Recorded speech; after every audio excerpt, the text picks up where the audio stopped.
So I get a lot of questions about if caffeine impacts fertility.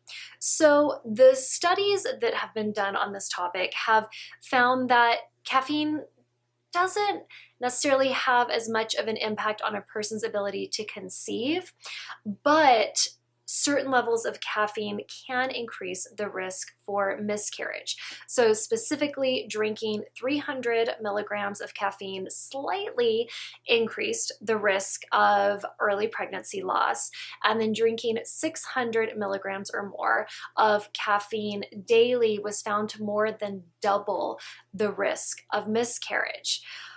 However, drinking 200 milligrams of caffeine daily, which is about, 2 8-ounce cups of coffee, is typically safe. But the reproductive endocrinologists that I asked about this, they said just to be safe, they would stick to consuming 100 milligrams or less of caffeine every day.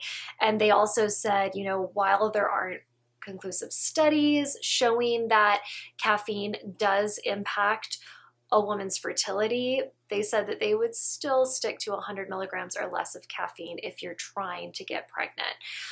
And the risks of high levels of caffeine consumption probably occur because caffeine is a stimulant, and it can narrow the blood vessels and increase heart rate, blood pressure, metabolism, and urine output. Something else to consider is that not all caffeinated beverages are created equal or have, consistent levels of caffeine in them. And so because of this, if you're trying to become pregnant, or if you are pregnant, it's really best to stick to caffeinated beverages that you can prepare yourself.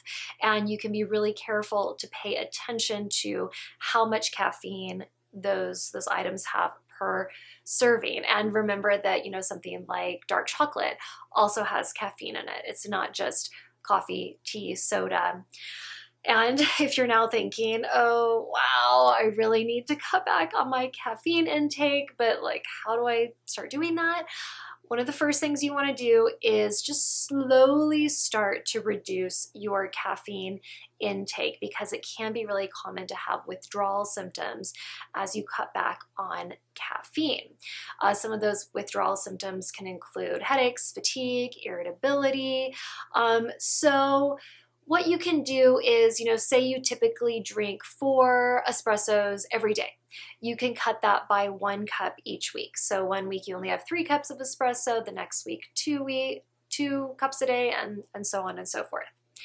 You can make a beverage swap. So you can ease into this lifestyle shift by swapping drinks like coffee or black tea for decaf coffee or herbal tea, low caffeine tea.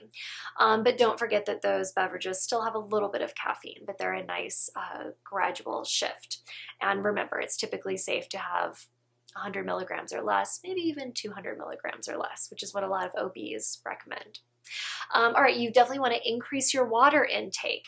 So you can reduce the intensity of caffeine withdrawals, especially the headaches, by drinking a lot of water. Adopting just a healthy lifestyle, eating foods rich in protein, iron, healthy fats, and fresh produce can support your fertility health and stabilize your energy and your mood as you cut back on caffeine. And then lastly, exercise. Instead of using caffeine to get an energy boost, you can aim to get about 30 minutes of light to moderate exercise every day. If you have any questions about this or anything else about fertility, pregnancy, birth, early motherhood, let me know in the comments below.